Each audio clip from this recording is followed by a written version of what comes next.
Hello friends, कैसे हो आप सब। स्वागत है आपका Garg sir maths tricks YouTube channel में। और हमने ये चैनल नया स्टार्ट किया है, तो अभी आप सिर्फ कंटेंट पे ध्यान देना प्लीज़। रिक्वेस्ट है आप सबसे।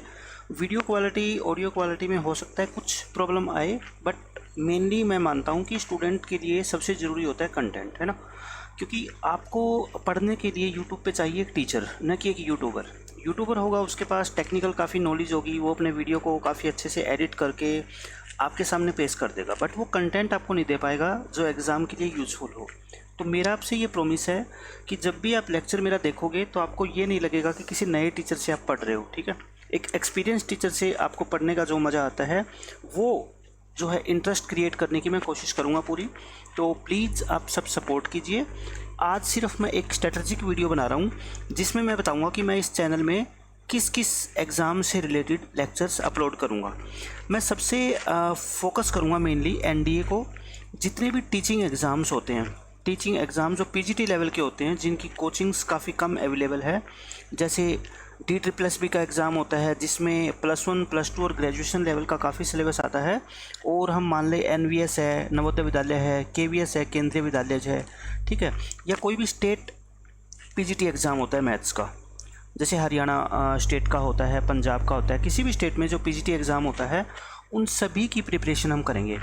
इसके अलावा बच्चों हम बेसिक अर्थमेटिक जो होता है, जो सिर्फ अर्थमेटिक होता है, जो पूछा जाता है आपका एसएससी के अंदर, एसएससी का कोई भी हो, चाहे एसएससी का CHSL हो, CGL हो, MTS हो, CPO हो, हम इसमें हर एग्ज़ाम कवर करते हुए चलेंगे।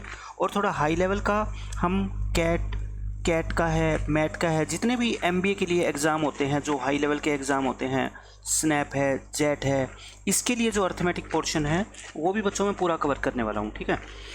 मेरा जो मेन फोकस रहेगा वो रहेगा बच्चों जो टॉपर स्टूडेंट्स हैं, जो अच्छे बच्चे हैं, मैं उन पे फोकस करना चाहता हूँ। क्योंकि देखो आज इतनी भीड़ हो चुकी है स्टूडेंट्स की, आपको पता है कि सिलेक्शन लेना बहुत मुश्किल काम है ना।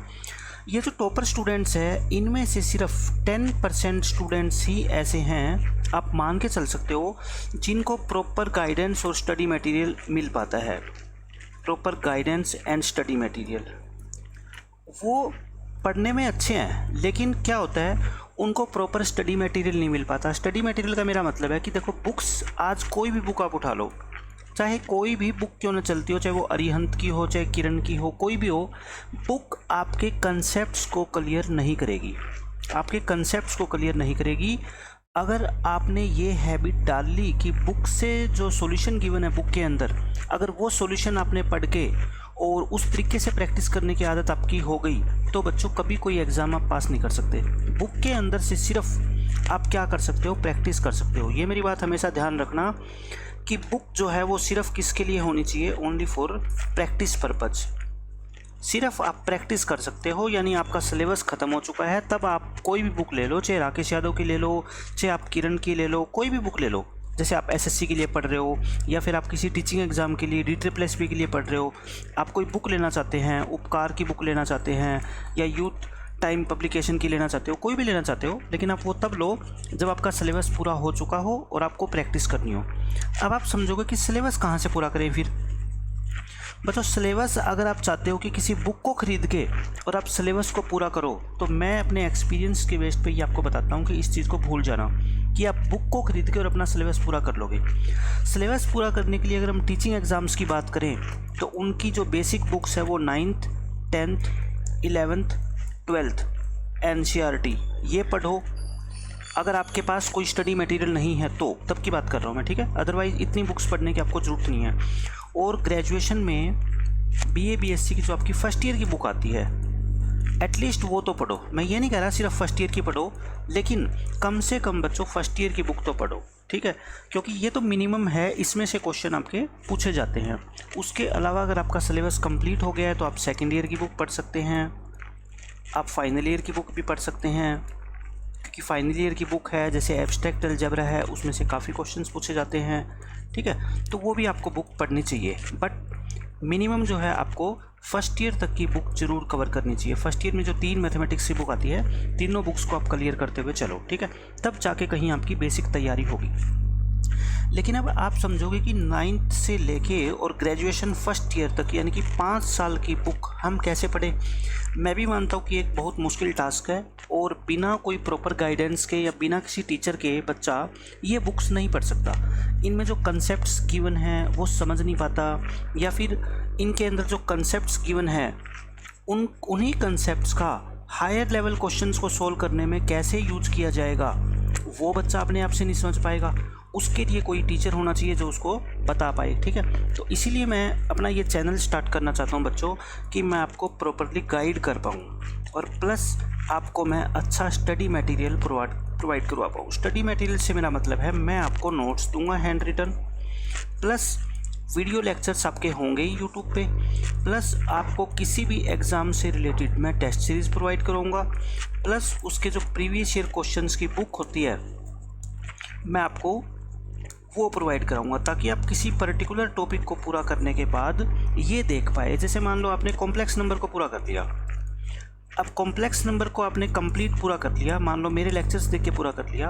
अब आप जब तक प्रीवियस ईयर क्वेश्चन नहीं लगाओगे तो आपको ये कभी भी नहीं पता लग पाएगा कि जो मैंने पढ़ाया है वो सफिशिएंट है, या फिर जितना आपने सीखा है वो आपने इस वे में सीख लिया है कि आप एग्ज़ाम में क्वेश्चंस को सोल्व कर पाओगे। इसके लिए बच्चों आपको प्रीवियस ईयर क्वेश्चंस लगाना बहुत ज़रूरी है। कोई भी टॉपिक ख़त्म हो गया, एक टॉपिक ख़त्म हो गया, उस टॉपिक के सारे प्रीवियस ईयर क्वेश्चन लगा लो, ताकि आपको एक आइडिया रहे कि आपने कितना उस टॉपिक को डीपली कवर कर लिया है, ठीक है। तो अब सबसे पहले मैं मान लो बात करता हूँ बच्चों एनडीए की।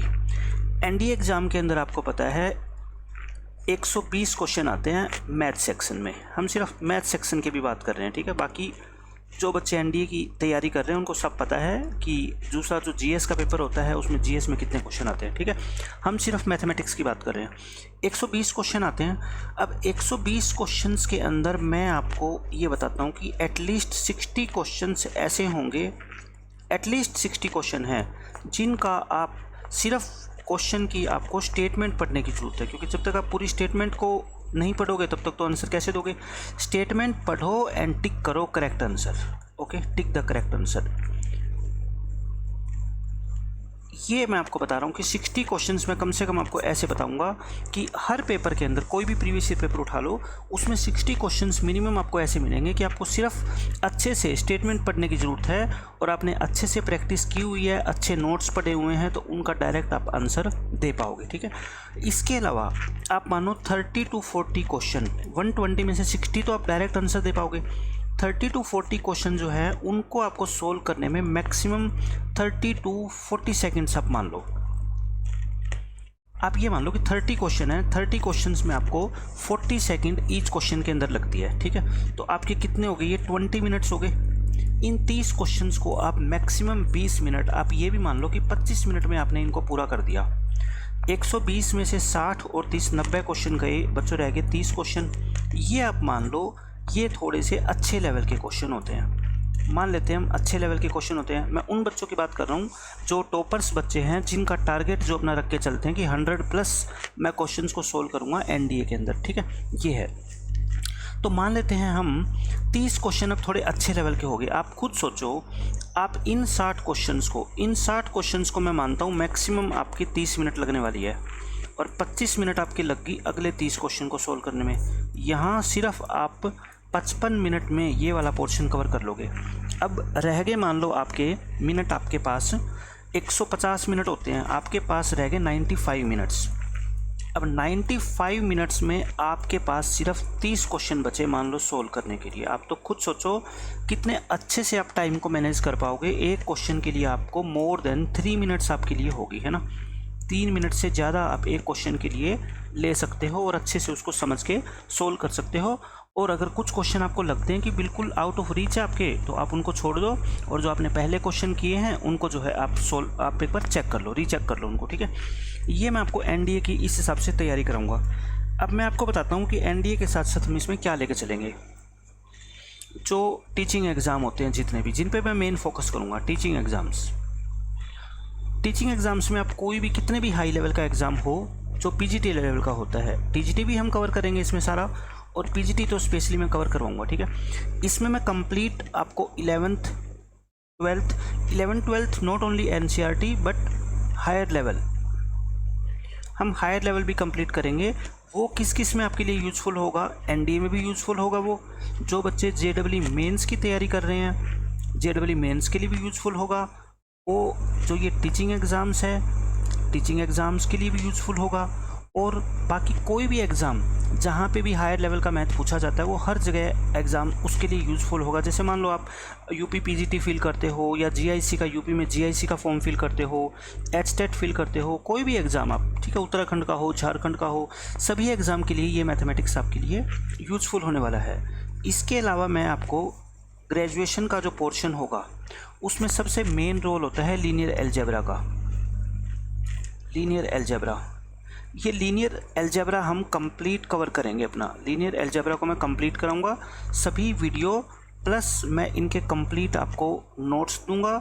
और प्रीवियस ईयर में जितने भी क्वेश्चंस आए हुए हैं, जिस भी कंसेप्ट से जितने भी क्वेश्चन आए हुए हैं, मान लेते हैं हम वेक्टर स्पेस है, मैं जब आपको वेक्टर स्पेस पढ़ाऊंगा तो वेक्टर स्पेस से जितने भी क्वेश्चन आए हुए हैं प्रीवियस ईयर में, मैं सबकी आपको पीडीएफ प्रोवाइड करवाऊंगा, ताकि आपको पता रहे कि आप जो पढ़ रहे हो वो एग्ज़ाम के लिए कितना सफिशिएंट है। ठीक है, ये चीज़ सबसे ज़रूरी है। इसके अलावा फिर हम लीनियर अलजेब्रा कवर करेंगे। इसके अलावा मैं आपको रियल एनालिसिस कवर करवाऊँगा काफ़ी हद तक। रियल एनालिसिस के अंदर जिसमें सबसे इम्पोर्टेंट टॉपिक आपको पता है आपका आता है power series and infinite series. इसमें से काफ़ी क्वेश्चन पूछे जाते हैं एग्ज़ाम में, पावर सीरीज से भी, इनफाइनाइट सीरीज से भी, कन्वर्जेंट डाइवर्जेंट के ऊपर क्वेश्चन आते हैं। और फिर हम करेंगे इसके बाद एब्स्ट्रैक्ट अलजेब्रा।